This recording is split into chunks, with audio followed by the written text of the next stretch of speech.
C'est à la faveur d'une conférence de presse qu'il a animée ce mercredi 11 mai 2022 au siège de son parti ici au quartier Charbonnage dans le premier arrondissement de Libreville, que le président de Gabon Nouveau Meek Joktan a tenu à décliner des propositions pour une amélioration du processus électoral. Une action qu'il juge nécessaire pour éviter les lendemains de vote tumultueux comme dans les années antérieures. D'entrée de jeu, il a souligné que le développement d'un pays passe nécessairement par un changement de gouvernance, mais que celui-ci ne peut se faire sans un processus électoral libre et transparent. Pour y arriver, le leader du parti Gabon Nouveau a décliné 14 propositions susceptibles d'améliorer le dit processus. Face aux hommes et femmes de presse, Meek Joktan a longuement présenté ses propositions pour arriver à des élections véritablement transparentes. Au nombre de ces propositions, il y a entre autres la nécessité de décliner le calendrier électoral dès maintenant pour en déterminer le processus,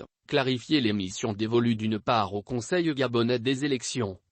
et d'autre part au ministère de l'Intérieur et à la Cour constitutionnelle, mais aussi réformer en profondeur le fonctionnement du premier cité. Autre proposition portée par le leader du Gabon Nouveau, l'organisation d'un débat audiovisuel entre l'ensemble des candidats à la présidentielle, lancement d'une campagne de sensibilisation sur le processus électoral auprès des populations pour réduire le taux d'abstention, l'organisation de la formation des membres des bureaux de vote, l'adoption du bulletin de vote et l'enveloppe unique ou encore la proclamation et la publication des résultats le jour même du vote et l'affichage des procès-verbaux.